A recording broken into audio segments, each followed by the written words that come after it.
Hello and welcome to the continuing tales of Mustard in the kitchen, doing his mustardy things and making food.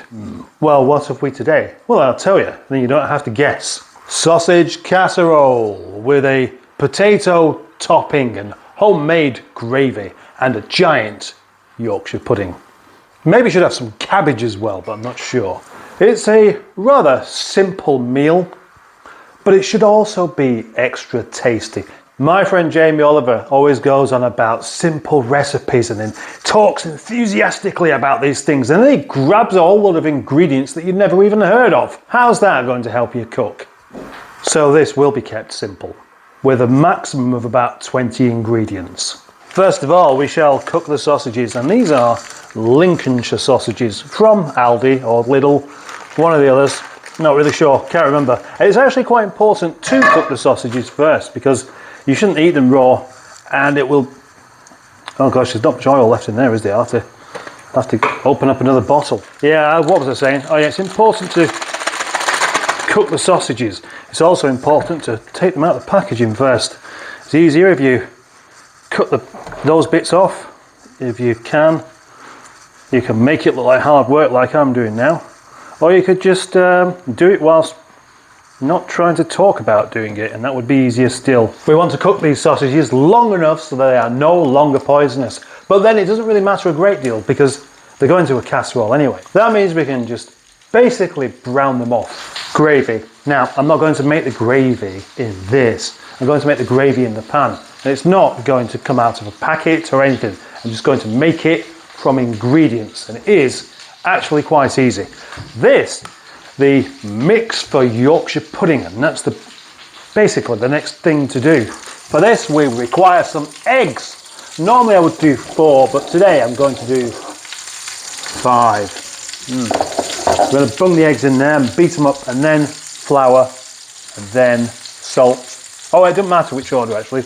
Eggs, salt, pepper, then flour, then milk. 5 eggs. If you get a bit of eggshell in there, it doesn't matter that much really. Throw away the eggshells unless you have some use for them. Salt. A tiny bit of pepper and a fork. At this point we add some flour. How much flour? I don't even know. I just keep bunging it in until it looks right. Don't worry about this not looking like I know what I'm doing because you'll soon see this is perfectly good. Oh, try not to get flour everywhere. You don't want to get in trouble. You could use an electric mixer for this, but that's cheating. You don't really need to do it at all. Try and get rid of the lumps, but even those disappear once you put some milk in it anyway. The exact amount of flour is so you can't stir the thing up any longer because it's a bit too stodgy. That's how I go. So once it turns into almost bread, like an eggy bread, we're kind of close to it now. Look at that, it's like a really sticky.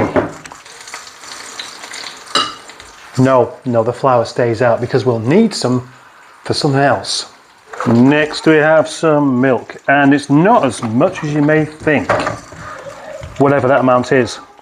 As soon as you start putting it in, it very, very quickly turns into something much more runny. Less milk than you would imagine. Still not quite. We want a bit more than that.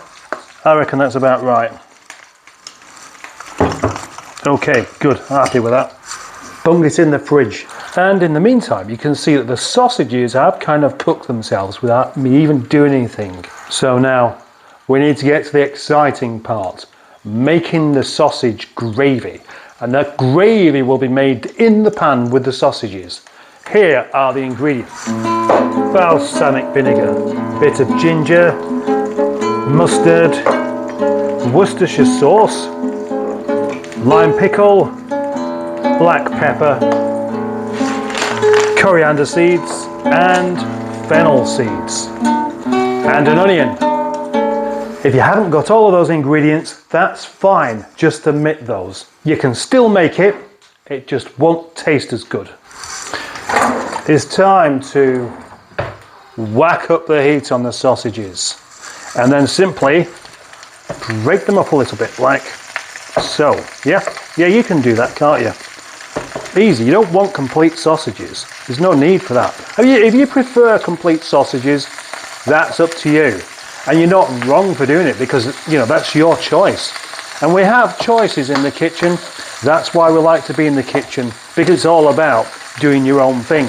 And the fact that you're here watching me do my thing means that you respect that people can do their own things, and maybe it's not a bad idea to do something different. So I would suggest that you do something completely different to what I'm doing right now. Add a nice big dash of balsamic vinegar. There we go.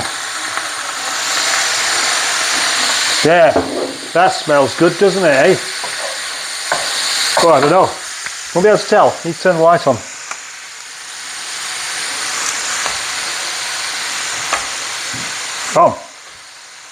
On.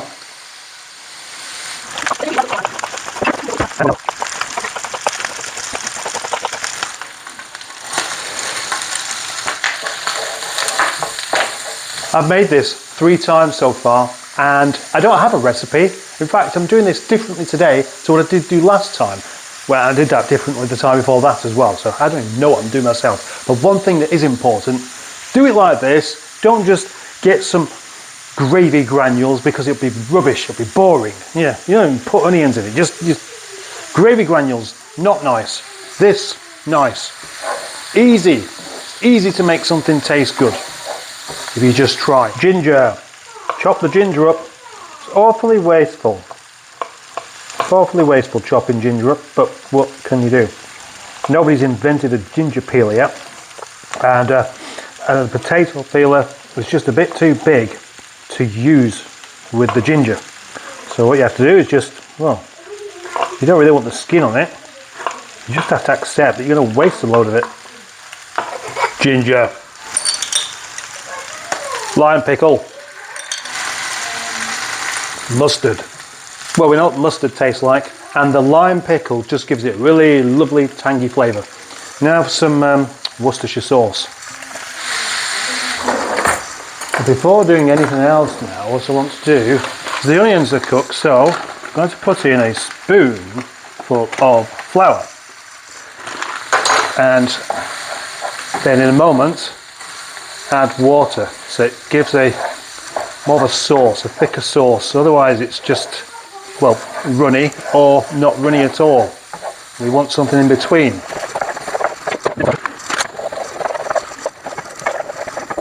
Gradually, this will thicken up. At this point, I can't quite remember whether I put any pepper in it or not. So probably the best thing to do, the safest thing to do, would be to put some more in anyway. You can't go wrong with a lot of pepper, and that is quite a lot. And we want some coriander seeds. How many? I don't know, just some. Coriander seeds in particular has a lovely citrus flavour. Citrus isn't a flavour, is it? No. And then fennel as well. Careful not to overdo it with the fennel. Fennel tastes a bit like aniseed, in case you don't already know. Last time I did this, I used some lemon juice, but I haven't done this time because I've got lime pickle. Lime pickle's probably a little bit more, if you like that kind of thing. Traditionally, this would be the point where you read your newspaper, or these days, look on Facebook, because it's got to simmer for a while. Personally, I would have probably put some chilies in there as well, but it's just not me eating it. It's going to be spicy enough. Next, we want some potatoes, which you could peel or leave the skin on. I prefer to leave the skin on, because I think peeling them is wasteful. And I can't be bothered peeling them, and cut them up. If you want to, you don't have to. In the meantime, the actual sausage and gravy has come to the right consistency with the flour, so that's ready just to go in the casserole dish. Bung all of this into the casserole dish without spilling it over the edge or getting it on the floor or anywhere else that you don't particularly want it. And there are going to be plenty of places that you don't want it, and I would definitely suggest not putting it in any of those places.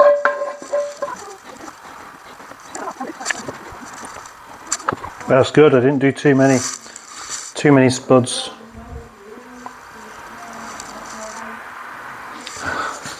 Probably a good idea to sprinkle a little salt on the potatoes as well.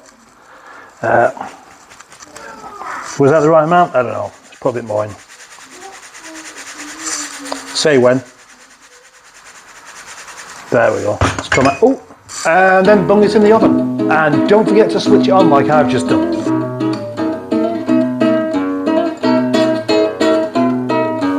Beef dripping.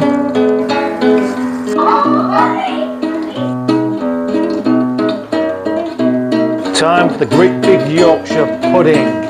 And in the oven there we have this tray that's so hot I don't even want to touch it. Let's try that again. Open it up and then we're just going to tip it straight in, I think. Oh, no, that's not a good idea. Oh, balls. This isn't going as well as I was hoping.